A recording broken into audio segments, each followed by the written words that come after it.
हरे कृष्णा। आज आप सुनेंगे श्री सत्यनारायण व्रत की कथा। श्री सत्यनारायण भगवान की व्रत कथा, पहला अध्याय।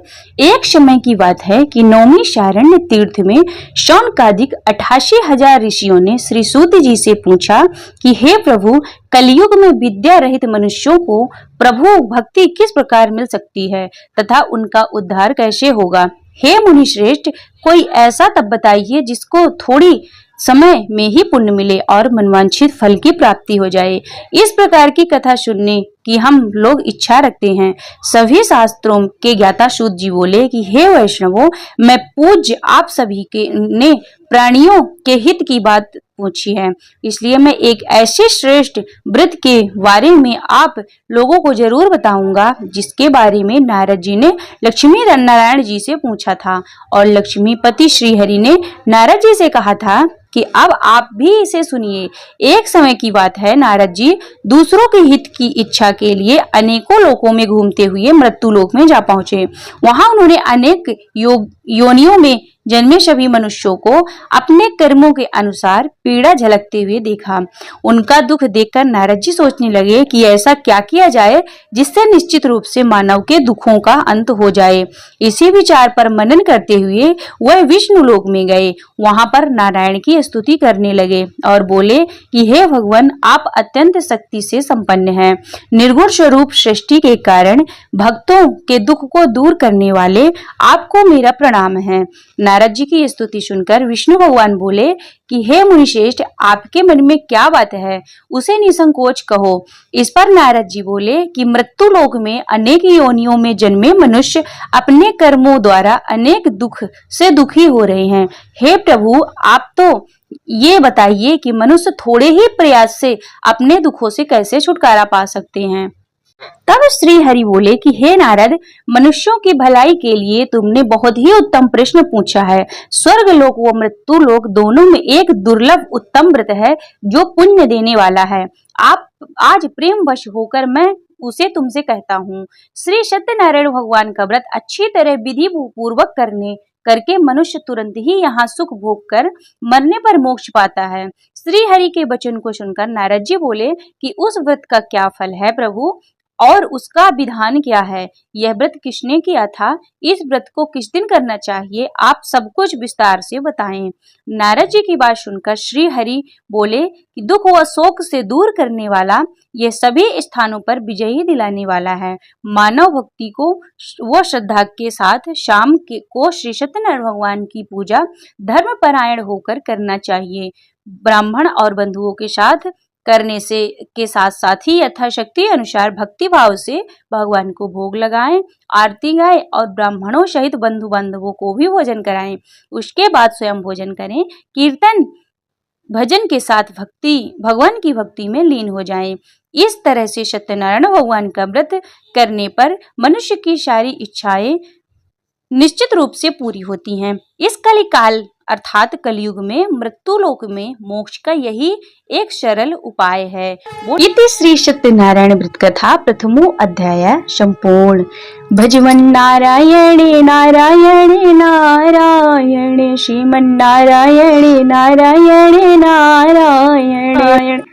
दूसरा अध्याय। श्री सूत जी बोले कि हे द्विजो, अब मैं पुनः पूर्व काल में जिसने इस सत्यनारायण व्रत को किया था उसे भली भांति विस्तार पूर्वक कहूंगा।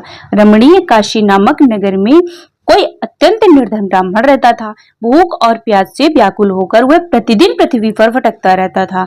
ब्राह्मण प्रिय भगवान ने उस दुखी ब्राह्मण को देखकर वृद्ध ब्राह्मण का रूप धारण करके उस द्विज से आदर पूर्वक पूछा कि हे विप्र, प्रतिदिन अत्यंत दुखी होकर तुम कहाँ पृथ्वी पर भ्रमण करते रहते हो। हे द्विज श्रेष्ठ, यह सब बतलाओ, मैं सुनना चाहता हूँ। भिक्षा के लिए ही ब्राह्मण बोला, हे प्रभु, मैं अत्यंत दरिद्र ब्राह्मण और भिक्षा के लिए ही पृथ्वी पर भ्रमण करता हूँ। यदि मेरी इस दरिद्रता को दूर करने का कोई उपाय जानते हैं तो कृपा पूर्वक बतलाइए। वृद्ध ब्राह्मण बोले कि हे ब्राह्मण देवता सत्यनारायण भगवान विष्णु भगवान के अभीष्ट फल को देने वाला है। हे विप्र, तुम उसका उत्तम व्रत करो जिसके करने से मनुष्य सभी दुखों से मुक्त हो जाता है। व्रत के विधान को भी ब्राह्मण ने यत्न पूर्वक कहकर वृद्ध ब्राह्मण रूप धारी भगवान विष्णु वहीं पर अंतर्ध्यान हो गए। ब्राह्मण ने कहा कि उस व्रत को अच्छी प्रकार से वैसे ही करूंगा। यह सोचता हुआ उस ब्राह्मण को रात में नींद नहीं आई। अगले दिन प्रातःकाल उठकर सत्यनारायण भगवान का व्रत करूंगा, ऐसा संकल्प करके वह ब्राह्मण भिक्षा के लिए चल पड़ा। उस दिन ब्राह्मण को भिक्षा में बहुत सा धन प्राप्त हुआ। उसी दिन ने बंधु बांधवों के साथ भगवान सत्यनारायण का व्रत किया। इस व्रत के प्रभाव से वह श्रेष्ठ ब्राह्मण सभी दुखों से मुक्त होकर समस्त संपत्तियों से संपन्न हो गया। उस दिन से लेकर प्रत्येक महीने उसने यह व्रत किया। इस प्रकार भगवान सत्यनारायण के व्रत को करके वह श्रेष्ठ ब्राह्मण सभी पापों से मुक्त हो गया और उसने दुर्लभ मोक्ष पद को प्राप्त किया। हे विप्र, पृथ्वी पर जब कोई मनुष्य भी सत्यनारायण का व्रत करेगा तो उसी समय उसको समस्त दुख नष्ट हो जाएंगे। हे ब्राह्मणों, इस प्रकार भगवान नारायण ने महात्मा नारद जी से जो कुछ कहा, मैंने वह सब आप लोगों से कह दिया। आगे अब और क्या कहूँ। हे मुनि, इस पृथ्वी पर ब्राह्मण से सुनी हुई इस व्रत को किसने किया, वह सब हम सुनना चाहते हैं। उस व्रत पर हमारी श्रद्धा हो रही है। श्री सूत जी बोले कि मुनियों, पृथ्वी पर जिसने यह व्रत किया उसे आप लोग सुनिए। एक बार वह द्विज श्रेष्ठ अपनी धन संपत्ति के अनुसार बंधु बांधवों तथा परिजनों के साथ व्रत करने के लिए उद्यत हुआ। इसी बीच एक लकड़हारा वहां पर आया और लकड़ी बाहर रखकर उस ब्राह्मण के घर गया। प्यास से व्याकुल हो उस ब्राह्मण को व्रत करता हुआ देख प्रणाम करके उसने बोला कि हे प्रभु, आप यह सब क्या कर रहे हैं? इसके करने से किस फल की प्राप्ति होती है, सो विस्तार पूर्वक मुझसे कहिए। विप्र ने कहा कि यह सत्यनारायण भगवान का व्रत है जो सभी मनोरथों को प्रदान करने वाला है। उसी के प्रभाव से मुझे सब महान धन धान्य आदि प्राप्त है। जल पीकर तथा प्रसाद ग्रहण करके वह नगर चला गया। सत्यनारायण देव के लिए मन में ऐसा सोचने लगा कि आज लकड़ी बेचने से जो भी धन प्राप्त होगा उसी से भगवान सत्यनारायण का व्रत करूंगा। इस प्रकार मन से चिंतन करता हुआ उसने लकड़ी को मस्तक पर रखकर एक सुंदर नगर में गया जहां धन संपन्न लोग रहते थे। उस दिन उसके लकड़ी का दुगना मूल्य प्राप्त हुआ। उसके बाद प्रसन्न हृदय होकर वह पके हुए केले, फल, शर्करा, घी, दूध और गेहूं का चूर्ण सवाया मात्रा में लेकर अपने घर आया। तत्पश्चात उसने अपने बंधुओं को बुलाकर विधि विधान से भगवान श्री सत्यनारायण का व्रत किया। उस व्रत के प्रभाव से वह भी धन पुत्र से संपन्न हो गया और इस लोक में अनेक सुखों का उपभोग कर अंत में सत्यपुर अर्थात बैकुंठ लोक चला गया। इति श्री सत्यनारायण व्रत कथा द्वितीय अध्याय समाप्त। श्रीमन्नारायणे नारायणे नारायणे भजमन नारायणे नारायणे नारायणे बोलो नारायणे नारायणे नारायण। तीसरा अध्याय। सूत जी बोले, हे श्रेष्ठ मुनियों, अब आगे की कथा कहता हूँ। पहले समय में उल्लवका मुख नाम का एक बुद्धिमान राजा था। वह सत्यवक्ता और जितेंद्रिय था। प्रतिदिन देवस्थानों पर जाता और निर्धनों को धन देकर उनके कष्टों को दूर करता था। उनकी पत्नी कमल के समान मुख वाली तथा सती साध्वी थी। भद्रशिला नदी के तट पर उन दोनों ने श्री सत्यनारायण भगवान का व्रत किया। उसी समय साधु नाम का एक वैश्य आया। उसके पास व्यापार करने के लिए बहुत सा धन भी था। राजा को व्रत करते हुए देखकर वह विनय से पूछने लगा कि हे राजन, भक्ति भाव से पूर्ण होकर आप ये क्या कर रहे हैं? मैं सुनने की इच्छा रखता हूँ, तो आप कृपा कर मुझे बताएं। राजा बोला कि मैं अपने बंधु बांधवों के साथ पुत्रादि की प्राप्ति के लिए श्री सत्यनारायण भगवान का व्रत व पूजन कर रहा हूँ। राजा के वचन को सुनकर साधु ने आदर से बोला कि मुझे इस व्रत का सारा विधान कहिए, मैं भी इस व्रत को करूंगा। मेरी भी संतान नहीं है और इस व्रत को करने से निश्चित रूप से मुझे संतान की प्राप्ति होगी। राजा ने यह सारा विधान सुनकर व्यापार से निवृत्त हो वह अपने घर को गया। साधु ने अपनी पत्नी से संतान देने वाले इस व्रत का वर्णन कह सुनाया। और कहा कि जब मेरी संतान होगी तब मैं इस व्रत को करूंगा। साधु ने इस तरह के वचन अपनी पत्नी लीलावती से कहे। एक दिन लीलावती पति के साथ आनंदित हो सांसारिक धर्म से प्रवृत्त होकर सत्यनारायण भगवान की कृपा से गर्भवती हो गई। 10वें महीने उसके गर्भ से एक सुंदर कन्या ने जन्म लिया। माता पिता ने अपनी कन्या का नाम कलावती रखा। एक दिन कलावती की मां लीलावती ने अपने पति को याद दिलाया कि आपने सत्यनारायण भगवान के जिस व्रत का करने का संकल्प लिया था उसे करने का समय आ गया है, आप इस व्रत को करिए। साधु बोला कि हे प्रिय, इस व्रत को मैं उसके विवाह पर करूंगा। इस प्रकार अपनी पत्नी को आश्वासन देकर वह नगर को चला गया। साधु ने एक बार नगर में अपनी कन्या को सखियों के साथ देखा तो उसे लगा कि उसकी कन्या अब विवाह के योग्य हो गई है और उसने कन्या के योग्य वर ढूंढना शुरू कर दिया। एक दिन साधु की बात को ध्यान में रखते हुए एक नगर में पहुंचा, वहां देखकर वह लड़की के लिए सुयोग्य वणिक पुत्र को ले आया। सुयोग्य लड़की को देखकर साधु ने बंधु बांधवों को बुलाकर अपनी पुत्री का विवाह कर दिया। लेकिन दुर्भाग्य की बात यह कि साधु ने अभी भी श्री सत्यनारायण का व्रत नहीं किया। इस पर श्री सत्यनारायण भगवान क्रोधित हो गए और शाप दिया कि अपने कार्य में कुशल साधु बनिया जवाई को लेकर समुद्र के पास स्थित होकर रत्नापुर शार नगर में गया। वहां जाकर दमान ससुर दोनों मिलकर चंद्रकेतु राजा के नगर में व्यापार करने लगे। एक दिन भगवान सत्यनारायण की माया से एक चोर सारा धन चुराकर भाग रहा था और उसने राजा के सिपाहियों को अपना पीछा करते हुए देख चुराया हुआ धन वह वहां रख दिया जहां साधु अपने जमाई के साथ ठहरा हुआ था। राजा के सिपाहियों ने साधु वैश्य के साथ राजा का धन पड़ा देखा और वह उसे राजा के पास ले गए और कहा कि उन दोनों चोरों को हम पकड़ लाए हैं, आप आगे की कार्रवाई की आज्ञा दे। राजा की आज्ञा से उन दोनों को कठिन कारावास में डाल दिया गया और उनका सारा धन भी उनसे छीन लिया गया। श्री सत्यनारायण भगवान के श्राप से साधु की पत्नी बहुत ही दुखी हुई। घर में जो धन था उसे भी चोर चुरा कर ले गए। शारीरिक तथा मानसिक पीड़ा हो, भूख प्यास से अति दुखी हो, अन्न की चिंता में कलावती के ब्राह्मण के घर गई। वहां उसने श्री सत्यनारायण भगवान का व्रत होते हुए देखा, फिर कथा भी सुनी और वह प्रसाद ग्रहण कर रात को घर वापस आई। माता ने कलावती से पूछा कि हे पुत्री, अब तुम कहाँ थी?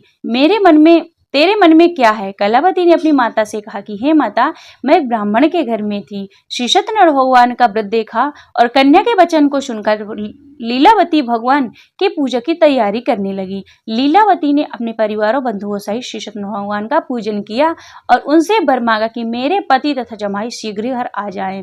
साथ ही वह यह भी प्रार्थना की कि हम सबका अपराध क्षमा करें। श्री सत्यनारायण भगवान इस व्रत से संतुष्ट हो गए और राजा चंद्रकेतु को स्वप्न में दर्शन देकर कहा कि हे राजन, तुम उन दोनों वैश्यों को छोड़ दो, तुमने उनका जो धन लिया है उन्हें वापस कर दो। अगर ऐसा नहीं हुआ तो मैं तुम्हारा धन, राज्य, संतान सब नष्ट कर दूंगा। राजा को यह सब कहकर वह अंतर ध्यान हो गए। प्रातः काल सभा में राजा ने अपना सपना सुनाया, फिर बोले कि उन दोनों को कैद से मुक्त कर सभा में लाओ। दोनों ने आते ही राजा को प्रणाम किया। राजा बोला, महानुभावों, भाग्यवश ऐसा कठिन दुख तुम्हें प्राप्त हुआ जिन्हें अब तुम्हें कोई भय नहीं है। ऐसा कहकर राजा ने उन दोनों को नए वस्त्र आभूषण पहनाए और जितना धन उनका लिया था उससे दुगुना धन वापस कर दिया और दोनों वैश्य अपने घर के लिए चल दिए। इति श्री सत्यनारायण व्रत कथा तृतीय अध्याय संपूर्ण।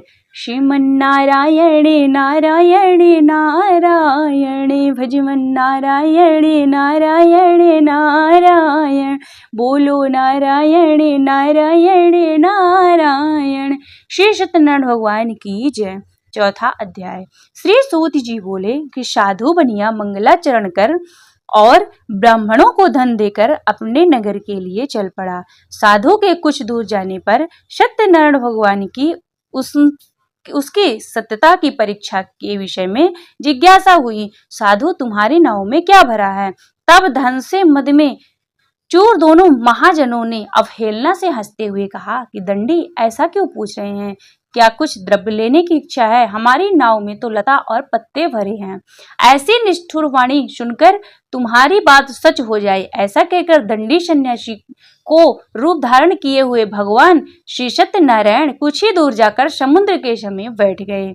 दंडी के चले जाने पर नित्य क्रिया के पश्चात उतराई हुई अर्थात जल से ऊपर उठी हुई नौका को देखकर साधु अत्यंत आश्चर्य में पड़ गया और नाव में लता और पत्ते आदि देखकर मूर्छित हो पृथ्वी पर गिर पड़ा। सचेत होकर वडिक पुत्र चिंतित हो गया।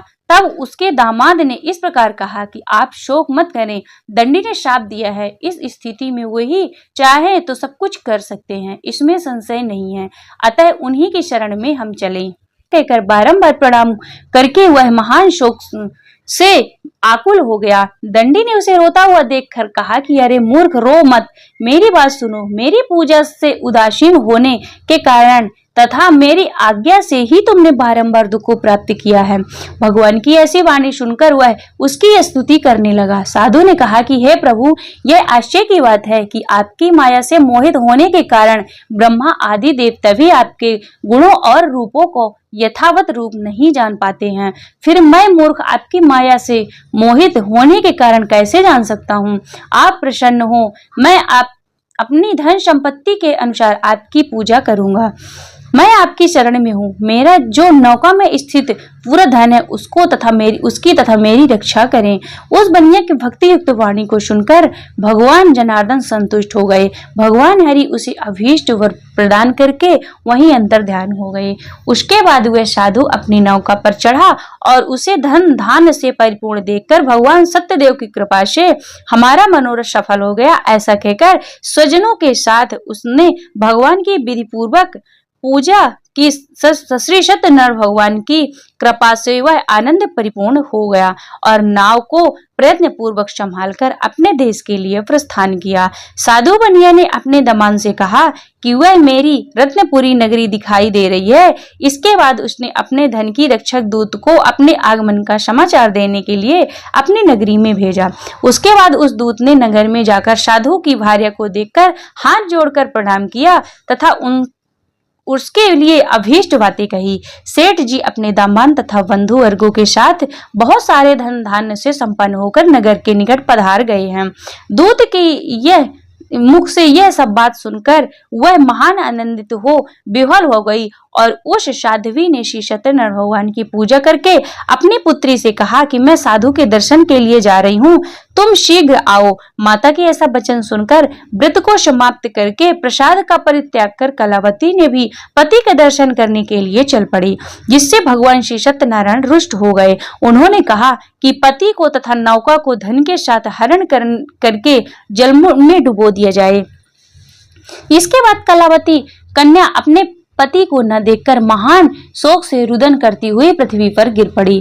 नाव का अदर्शन तथा कन्या को अत्यंत दुखी देखकर भयभीत मन से साधु बनिया ने सोचा कि यह क्या आश्चर्य हो गया। नाव को संचालन करने वाले भी सभी चिंतित हो गए। तदंतर वह लीलावती की कन्या को देखकर विह्वल हो गई और अत्यंत दुखी से विलाप करती हुई अपने पति से इस प्रकार बोली कि अभी अभी नौका के साथ वह कैसे अलक्षित हो गया, न जाने किस देवता की उपेक्षा से यह नौका हरण कर ली गई, अथवा श्री सत्यनारायण भगवान का महात्म्य कौन जान सकता है। ऐसा कहकर वह स्वजनों के साथ विलाप करने लगी और कलावती कन्या को गोद में लेकर रोने लगी। कलावती कन्या ने भी अपने पति के नष्ट हो जाने पर दुखी हो गई और पति की पादुका लेकर उसका आगमन करने के लिए उसने मन में निश्चय किया कि कन्या के इस प्रकार के आचरण को देखकर भार्या सहित वह धर्मज्ञ साधु बनिया अत्यंत शोक संतप्त हो गया और सोचने लगा कि यह तो भगवान श्री सत्यनारायण ने यह अपहरण किया है, अथवा हम सभी भगवान सत्यदेव की माया से मोहित हो गए हैं।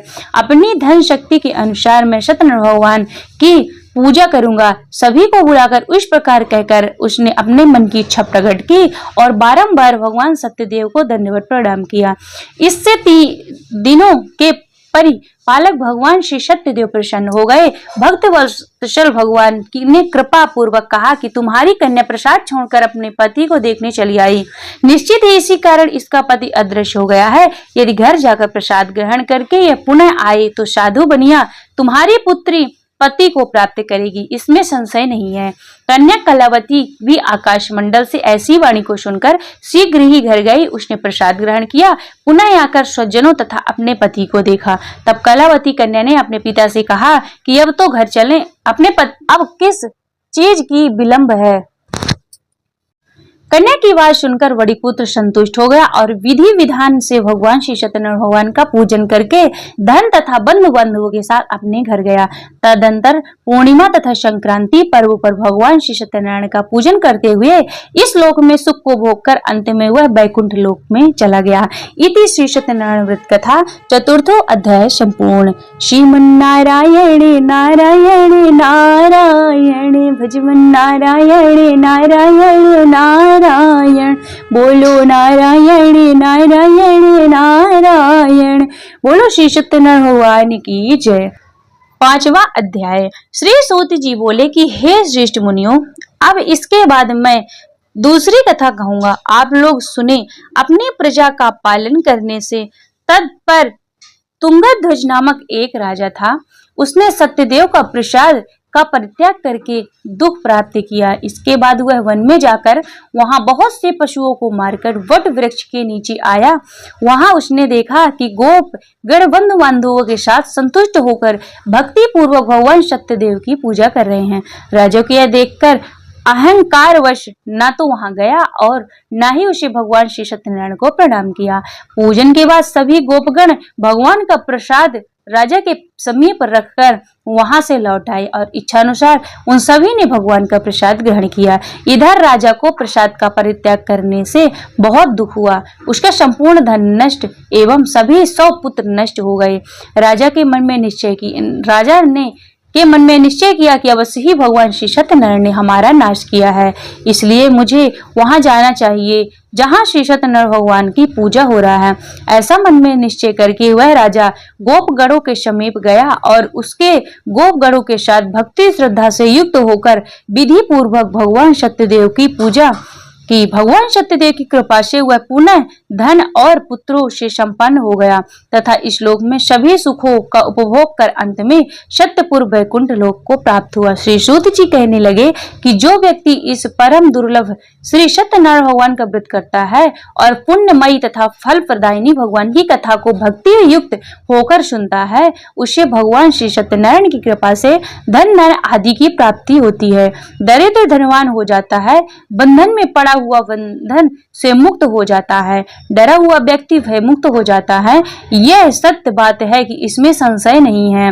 इस लोक में वह सभी सुख को और फलों को प्राप्त करके अंत में सत्यपुर वैकुंठ लोक को जाता है। ब्राह्मणों के इस प्रकार मैंने आप लोगों को श्री सत्यनारायण भगवान की व्रत को कहा, जिसे करके सभी मनुष्यों सभी दुखों से मुक्त हो जाता है। कलयुग में तो भगवान सत्यदेव की पूजा का विशेष फल प्रदान करने वाला है। भगवान विष्णु को ही कुछ लोग काल, कुछ लोग सत्य और कोई ईश और कोई सत्यदेव तथा दूसरे लोग सत्यनारायण के नाम से कहेंगे। अनेक रूप धारण करने वाले श्री सत्यनारायण भगवान सभी की मनोरथ को सिद्ध करते हैं। कलयुग में सनातन भगवान विष्णु की सत्यव्रत रूप धारण करने से सभी मनोरथ पूर्ण करने वाले होंगे।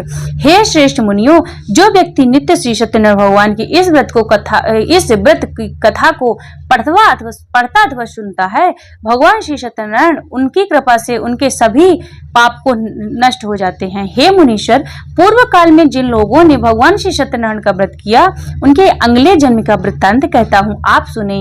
महान प्रजा संपन्न सतानंद नामक के ब्राह्मण सत्यनारायण का व्रत करने के प्रभाव से दूसरे जन्म में सुदामा नामक ब्राह्मण हुए और इस जन्म में भगवान श्री कृष्ण का ध्यान करके उन्हें मोक्ष की प्राप्ति किया। लकड़हारा भिल्ल गुहों का राजा हुआ और अगले जन्म में उसने भगवान श्री राम की सेवा करके मोक्ष को प्राप्त किया।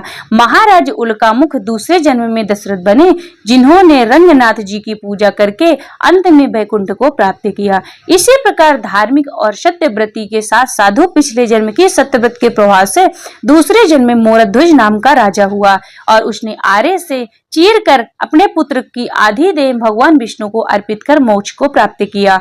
महाराज तुंगध्वज जन्मांतर में स्वयंभू मनु हुए और भागवत संबंधी संपूर्ण कार्यों का अनुष्ठान करके वैकुंठ को प्राप्त हुए। जो गोपगण थे वे सब जन्म जन्मांतर में व्रज मंडल में निवास करने वाले गोप हुए और सभी राक्षसों का संहार करके उन्होंने भगवान का संसत धाम गोलोक प्राप्त किया। इस प्रकार श्री स्कंद पुराण के अंतर्गत रेवा खंड में श्री सत्यनारायण भगवान की कथा का 5वां अध्याय संपूर्ण। बोलो श्री सत्यनारायण भगवान की जय। श्रीमन्नारायण नारायण नारायण भजवन नारायण नारायण नारायण। बोलो नारायण नारायण नारायण। बोले श्री सत्यनारायण भगवान की जय। श्री सत्यनारायण भगवान की आरती।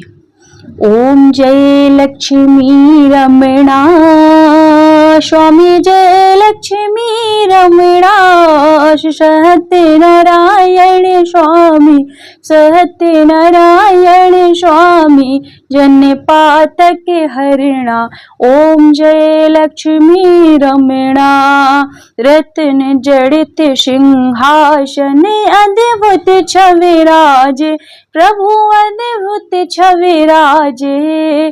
नारद करत निरंजन नारद करत निरंजन घंटा ध्वनि बाजे। ओम जय लक्ष्मी रमणा प्रगट भये कलि कारण तुझको दर्श दियो स्वामी तुझको दर्श दियो। बूढ़े ब्राह्मण बन कर कंचन महल कियो। ओम जय लक्ष्मी रमणा दूरी बल भील कठारो जिन पर कृपा करी स्वामी जिन पर कृपा करी। चंद्र चोड़े के राजा जिनकी विपत्ति हरी। ओम जय लक्ष्मी रमणा वैश्य मनोरथ पायो श्रद्धा तज दीन्ही प्रभु श्रद्धा तज दीन्ही। शो फल भोग्यो प्रभु जी फिर स्तुति कीनी। ओम जय लक्ष्मी रमणा भक्ति भाव के कारण छिन छिन रूप धर्यो प्रभु छिन छिन रूप धर्यो। श्रद्धा धारण कीनी तिनको काज शर्यो। ओम जय लक्ष्मी रमणा ग्वाल बाल संग राजा वन में भक्ति करी स्वामी वन में भक्ति करी। मन वांछित फल दीन ओ दीन दयाल हरि। ओम जय लक्ष्मी रमणा चढ़ते प्रसाद शवायो कंदले फल मेवा स्वामी कंदले फल मेवा। धूप दीप तुलसी से राजी शत देवा। ओम जय लक्ष्मी रमणा श्री सत्यनारायण जी की आरती जो कोई नर गावे स्वामी जो कोई नर गावे। तन मन सुख संपत्ति मन वांछित फल पावे। ओम जय लक्ष्मी रमणा ओम जय लक्ष्मी रमणा स्वामी जय लक्ष्मी रमणा। सत्यनारायण स्वामी जनपातक हरिणा। ओम जय लक्ष्मी रमणा। सभी बोलो सत्यनारायण भगवान की जय।